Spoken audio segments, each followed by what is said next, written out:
Bienvenidos, bienvenidas nuevamente. Vamos a iniciar el recorrido por este primer módulo de nuestro taller de escritura, en este caso con un panorama general que nos va a introducir a la escritura propiamente dicha. Voy a compartir con ustedes algunos conceptos centrales sobre la situación comunicativa y sobre cómo esas situaciones comunicativas se gestionan a partir de ciertas competencias que tienen los hablantes, esto que llamamos competencia comunicativa, y cómo además cada situación comunicativa va generando un tipo estable, una forma estable de discurso que llamamos género discursivo, clase de texto, dependiendo del autor que nosotros tomemos, de modo que esas clases de texto con ciertas características hacen que las y los hablantes puedan ir generando conocimientos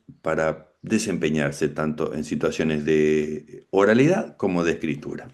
Así que comparto con ustedes esta, mm, esta primera aproximación al tema que nos convoca, que es el tema de la escritura. Entonces, primero aclarar, las diapositivas solo son un apoyo, un refuerzo a lo que ustedes van a encontrar en la bibliografía, que además cuenta con la posibilidad de que asistan a las tutorías, que consulten con sus tutores para que les puedan aclarar, dar mayores precisiones sobre los conceptos si es que alguno les resultara complicado.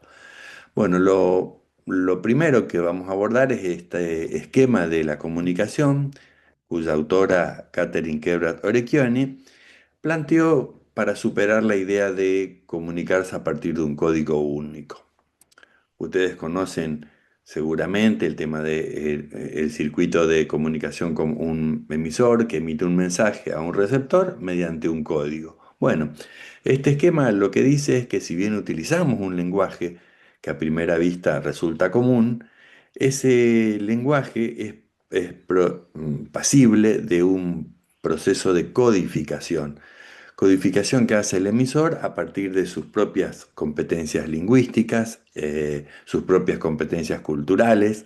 Cuando hablamos de competencia aquí nos estamos refiriendo a conocimientos y habilidades que se tienen sobre el lenguaje, sobre cuestiones de la cultura, sobre esquemas ideológicos. Entonces este emisor codifica también determinado por sus condiciones psi, por sus características propias y por lo que la autora llama restricciones del universo del discurso. Por ejemplo, qué grado de relación hay entre emisor y receptor, cuáles son las condiciones en las que se da la comunicación, sí, porque depende si es una comunicación formal, si es una comunicación informal, si es oral, si es escrita. Y esto hace que, bueno, el emisor produzca texto, lo codifique, y el receptor, y aquí está la novedad, lo recibe y lo decodifica a partir de sus propios conocimientos, de sus propias competencias, en espejo con las que tiene el emisor, ¿verdad? Entonces el receptor no recibe mi mensaje y lo interpreta tal como yo lo recibí, sino que lo recibe y lo interpreta a la luz de sus propias competencias lingüísticas, paralingüísticas, sus competencias culturales, de sus propias determinaciones.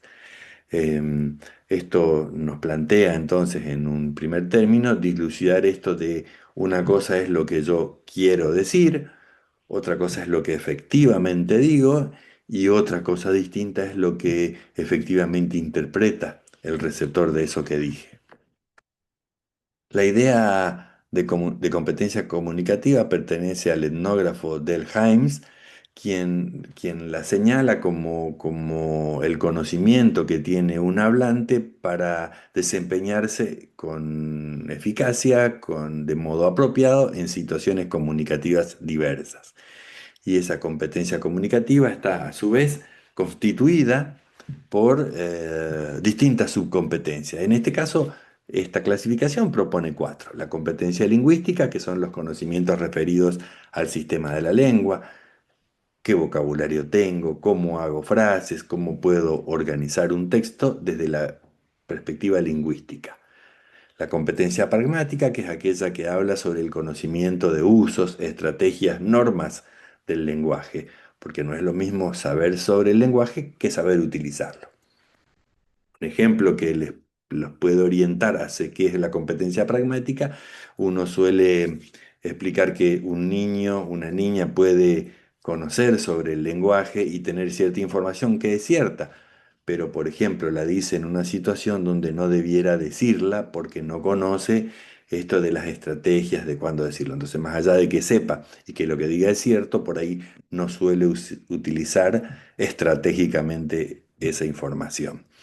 La competencia temática alude a aquellos conocimientos que tenemos, conocimientos enciclopédicos sobre los distintos temas, temas de la cultura, temas de lo que fuere que sea objeto de la comunicación. Y la competencia textual se refiere a la habilidad para comprender y producir textos acordes con la intención del autor y además orientadas a los formatos textuales que están incluidos en esa posibilidad de comprender y producir.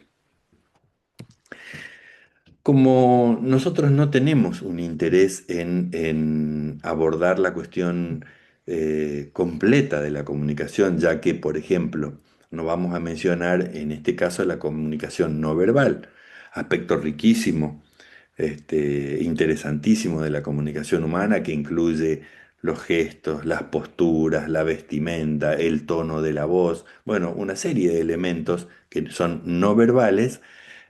Si bien son importantes, nosotros vamos a circunscribirnos a lo que es escritura, que como ustedes van a ver, tiene aspectos que no son lingüísticos, que llaman paratextuales, pero que lo vamos a abordar en otro momento. Sí, es conveniente señalar que en lo que llamamos comunicación verbal están implicadas cuatro operaciones básicas. Estas cuatro operaciones básicas tienen que ver con la oralidad y la escritura y con procesos de comprensión y de producción. Entonces, para comprender, nosotros o escuchamos o leemos.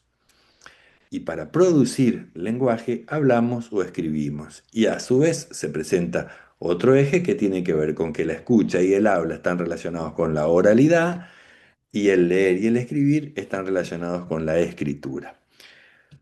Tampoco desarrollamos en este taller, pero estas relaciones del oral y lo escrito han ido variando a lo largo de la historia de la humanidad. Así tenemos sociedades que han sido solamente orales, que no han conocido la escritura, sociedades que manejan la lectura, la oralidad y la escritura, y por lo tanto hay un doble condicionamiento en ambas.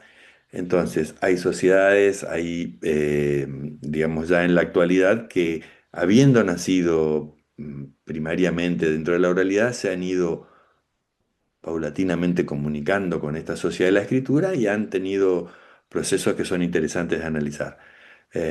Algunos autores califican oralidad primaria, aquella que solo conoce la oralidad, que insisto, cada vez menos frecuente, la oralidad secundaria, donde hay oralidad y escritura en contacto, y hay algunos autores que mencionan el concepto de oralidad terciaria por la aparición, la irrupción de las nuevas tecnologías de la comunicación que nos han hecho rever, repensar algunos conceptos de lo que teníamos en relación entre lo oral y lo escrito.